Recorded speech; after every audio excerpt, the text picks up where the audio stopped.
Norwegian ஏர் shuttle விமான நிறுவனத்தின் Boeing 737-8 maths ரக விமானம் ஒன்று வானில் பறந்து கொண்டிருந்த போது கோளாறு ஏற்பட்டதன் காரணத்தால் அருகில் இருந்த விமான நிலையத்துக்கு திசை திருப்பப்பட்டது. இது வழமையாக நடப்பதுதான். ஆனால் திசை திருப்பப்பட்ட விமானத்தை மீண்டும் பறக்க வைப்பதற்கு ராஜதந்திர மட்டத்தில் பேச்சுவார்த்தைகள் நடத்தப்பட வேண்டும் என்பது வழமையாக நடக்கும் விஷயமல்ல, வில்லங்கமான விஷயம். ஏனென்றால் விமானம் திசை திருப்பப்பட்டது ஷிராஸ் விமான நிலையத்துக்கு. ஷிராஸ் விமான நிலையம் எங்கே இருக்கிறது என்று உங்களுக்கு தெரிந்திருந்தால் வில்லங்கம் ராஜதந்திரம் எல்லாம் ஏன் வருகின்றன என்பது உங்களுக்கு புரிந்துவிடும்.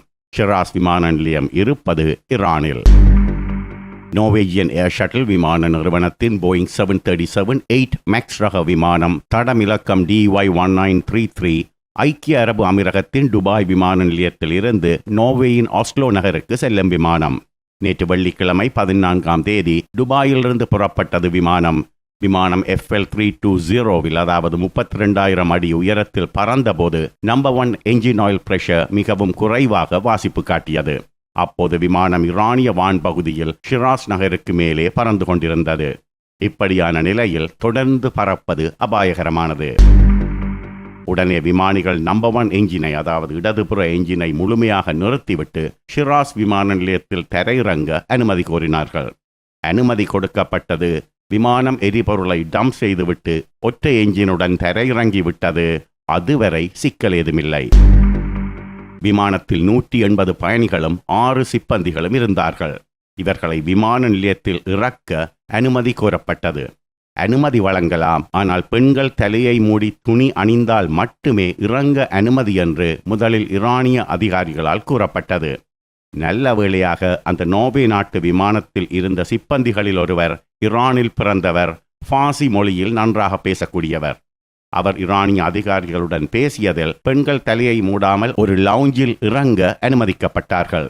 அதன் பின் நோர்வேயிலிருந்து மற்றொரு விமானம் 11 மணி நேரத்தின் பின் வந்து பயணிகளை ஏற்றிச் சென்றது. இப்போது அடுத்த சிக்கல்.